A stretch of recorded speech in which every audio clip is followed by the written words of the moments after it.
O Nome da Morte? Esse aqui é o penúltimo, né? Esse aí esse aí é meu terceiro livro. É o terceiro, esse é o meu terceiro livro. O terceiro. O quarto é o da Síria e o quinto é Dama da Liberdade. Ah, tá. Esse aqui, é interessante a história desse aqui, porque você estava fazendo uma matéria... Esse aí foi naquela matéria que eu falei aqui antes do trabalho escravo no Pará. Ah, aquela que tu entrou no galpão lá e tal. Isso. No meio dessa matéria, um cara te dá uma informação que existe um assassino de aluguel, é isso? Foi o seguinte, né? Vê que coisa louca, cara. Nessa operação, um dos presos, um dos escravos, né, que foi solto na operação, contou que ele conseguiu fugir, mas aí mataram, se eu não me engano, acho que era o irmão dele. E deram para ele o seguinte recado, ó, ou você volta para a fazenda, ou a gente mata seu filho. E aí o cara voltou, né, para ser escravo. E aí esse cara me contou, o escravo me contou essa história. E aí eu falando com um policial, um agente da Polícia Federal sobre esse caso, sobre esse relato, o agente da Polícia Federal me disse, não, cara, é muito comum isso aqui, os fazendeiros contratam muitos pistoleiros para fazerem isso, para matar escravo que foge, não sei o quê, ou familiares, para obrigar o cara a voltar para a fazenda. Aí eu falei para esse policial, né, federal, eu falei, ó, cara, eu queria muito entrevistar um desses pistoleiros, você acha que consegue? Ele, vou ver e te falo, depois eu falo, beleza. A operação acabou, né, voltamos para Belém. E aí, alguns dias depois, esse agente da Polícia Federal me ligou, me passou um telefone e falou assim, ó, liga para esse telefone em tal dia, tal hora. Não posso falar mais nada para você. Mas quem vai atender o telefone é um assassino de aluguel. O resto é contigo. Não falou nem o nome, nada? Não. Aí tá bom. Aí eu liguei no dia que o cara marcou. No dia, na hora que ele marcou, eu liguei. Atendeu o telefone um cara. E aí comecei a conversar com o cara. Resumindo, o cara é esse personagem do meu livro, o Júlio Santana. E o logo aqui, assim, o telefone que o policial me deu, eu achava que ia ser um telefone de uma delegacia ou de um presídio. Não. Era um telefone público.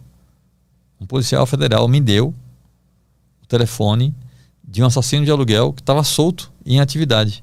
Telefone privado dele? Não, um telefone público. Era um orelhão. Ah, tá. Entendi. O cara nem tinha celular. Nem eu tinha celular na época. Isso era 99, eu acho. Ah, entendi. 99, exatamente.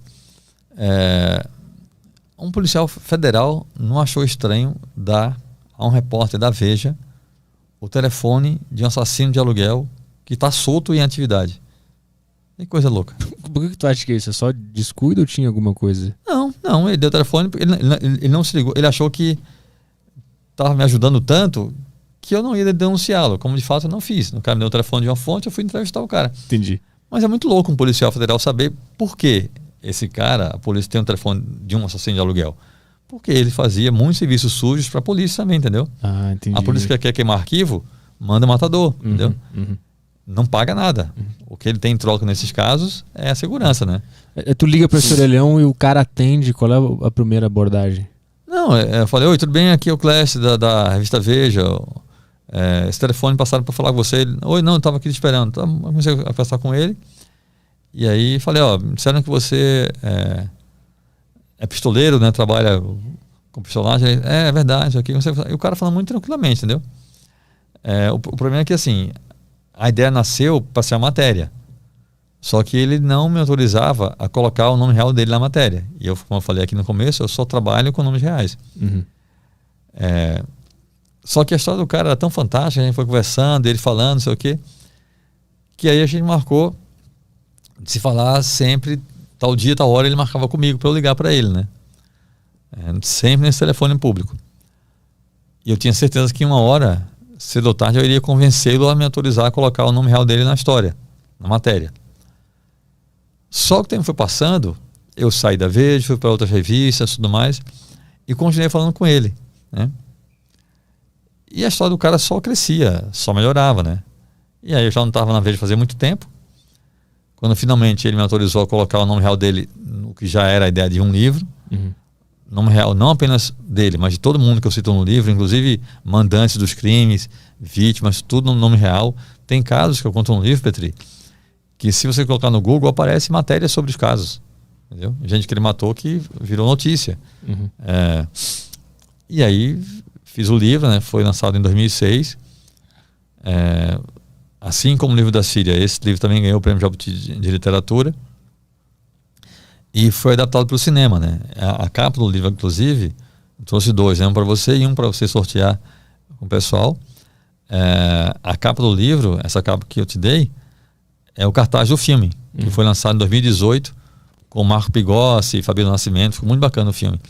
E esse livro hoje já foi lançado em cerca de 15 países, em 8 idiomas. Tu disse que a história dele é fantástica. O que tem de fantástico na trajetória desse cara? Então, porque assim, ele teve uma infância muito humilde, muito pacífica.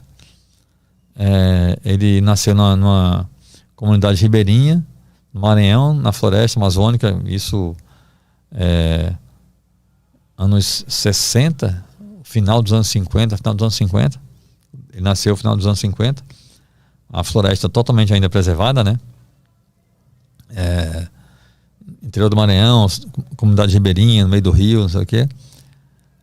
Tinha tudo para virar um pescador, como o pai dele era, um menino muito tranquilo, educado na igreja, católico, até hoje é católico.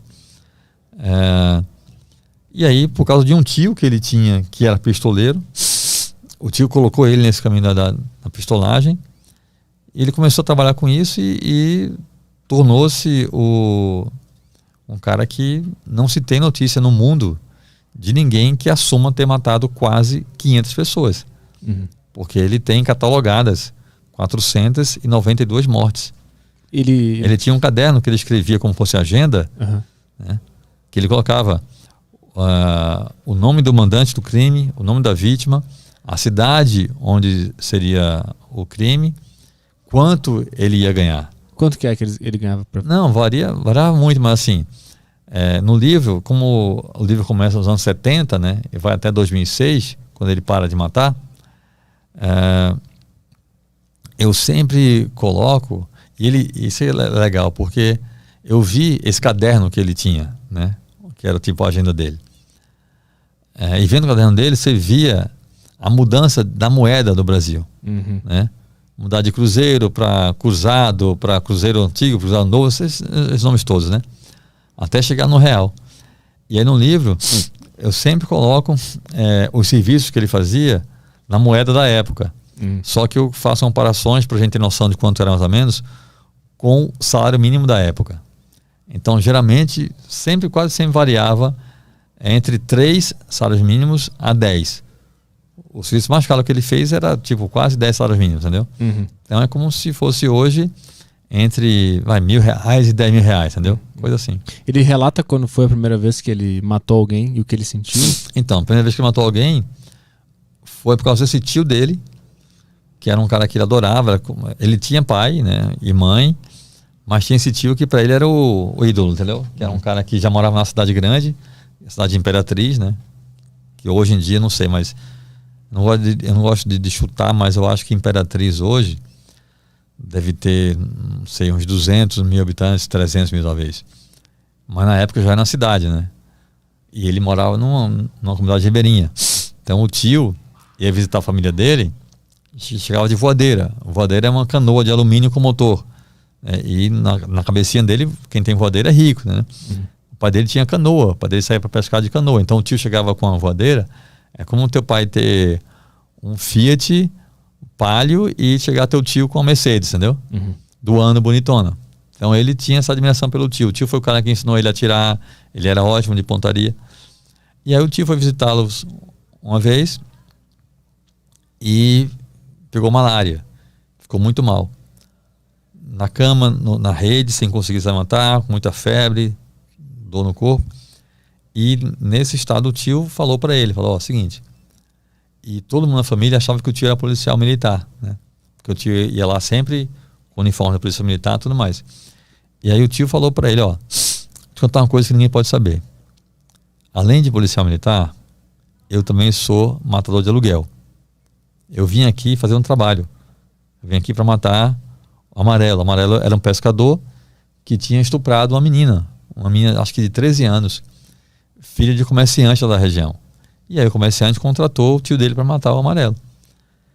Ele falou isso pro Júlio, falou, ó, eu vim aqui para matar o Amarelo, e nesse mundo da pistolagem, eu já recebi o dinheiro. Se não fizer o serviço, quem morre sou eu. Então, assim, o Amarelo tem de morrer amanhã de todo jeito.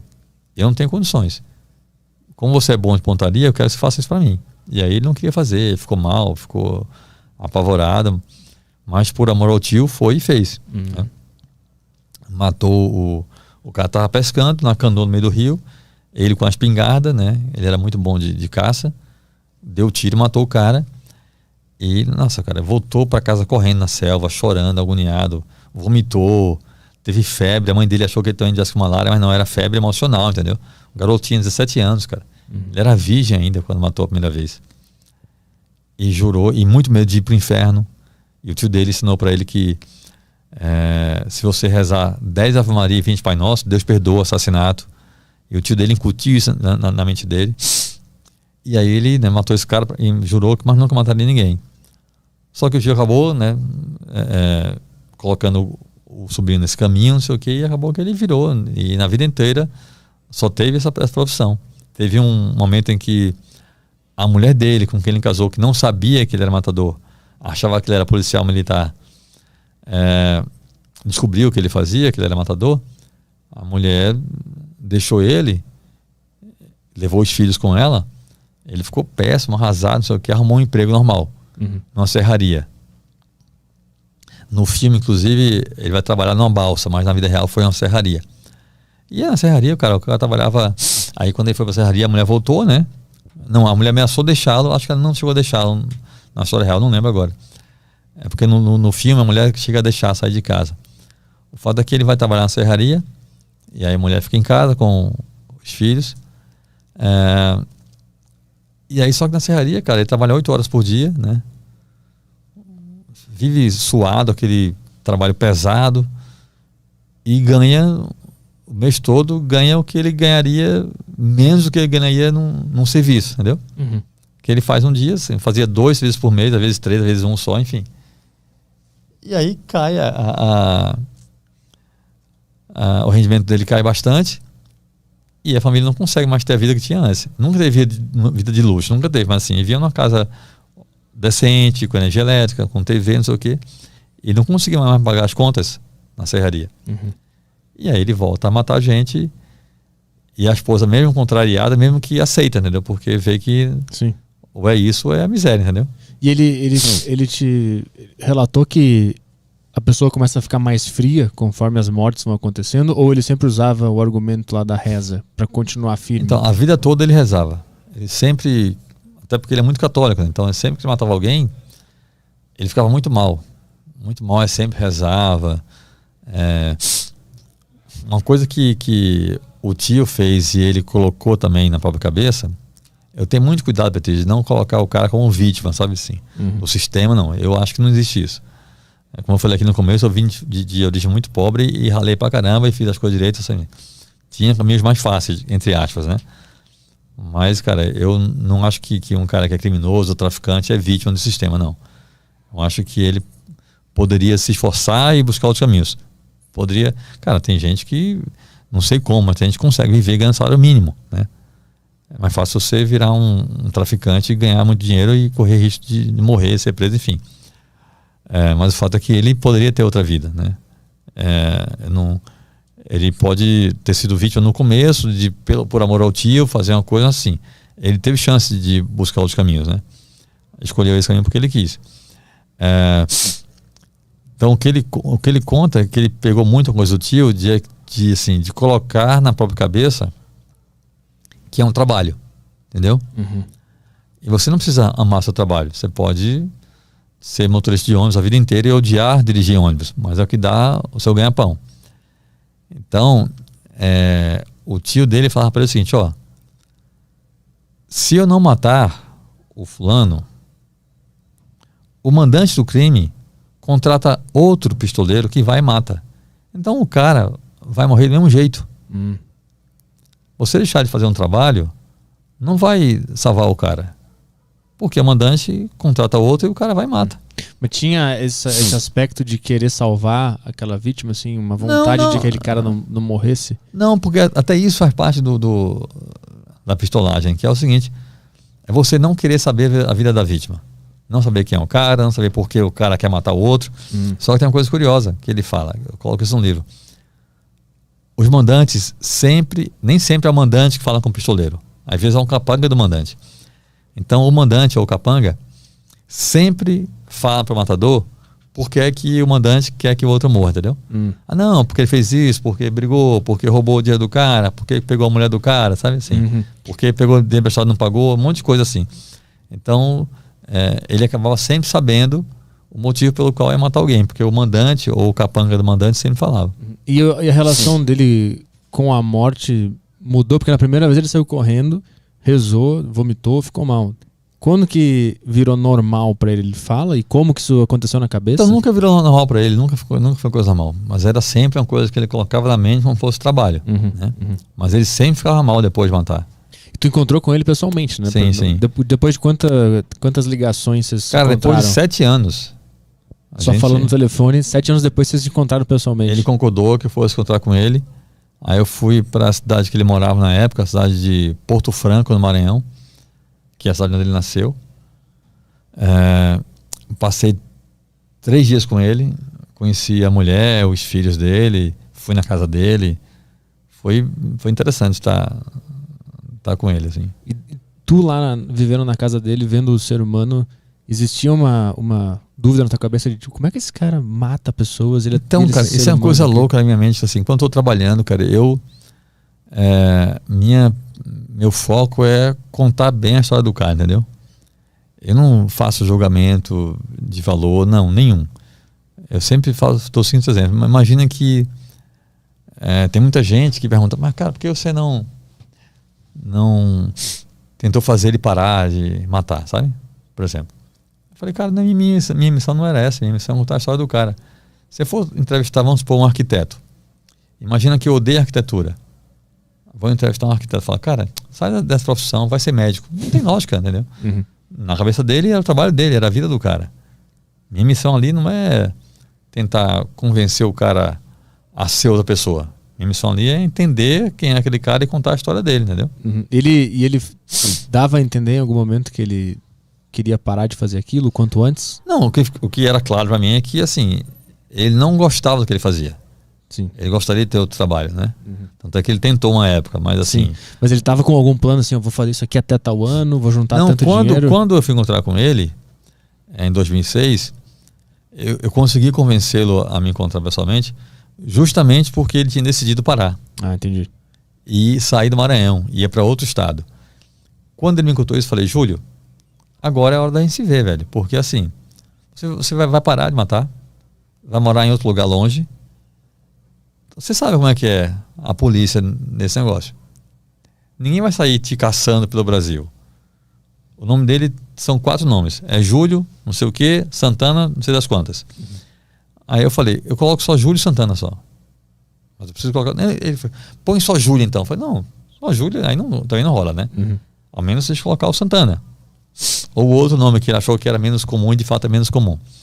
Aí eu falei, tá, então eu coloco só Júlio Santana, mas eu vou colocar o nome real de todo mundo.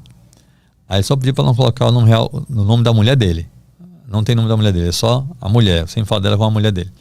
No livro não tem nome da mulher dele. Mas, cara, tem um relato no livro que o mandante do crime era o prefeito da cidade. E eu coloquei no livro o nome do prefeito, porque eu fui apurar a história. Obviamente, tudo que ele me contou, eu fui apurar com outras fontes, né? E tudo que ele me contava, cara, o que eu conseguia apurar com outras fontes, tudo batia com o que ele me contou. Consegui documento policial, consegui processo judicial de vários casos e coisas que ele me contou, que até enriquecem o relato também no livro. Esse do prefeito era por qual motivo?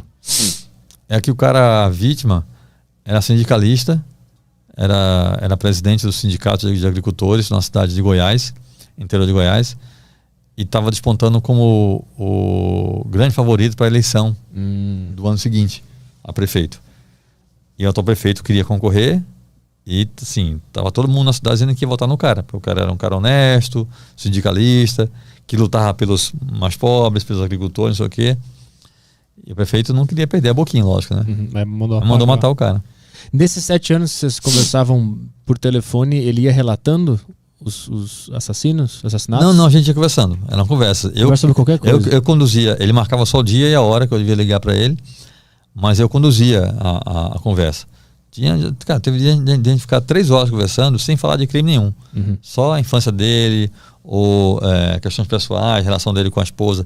Ele é um bom marido, um pai carinhosíssimo. É uma figura muito interessante, o Júlio, cara. Esse livro aqui, pra quem tá curioso, virou filme que tá na Globoplay, né? Esse filme aqui. Tá, foi pro cinema e depois tá na Globoplay e no Telecine também.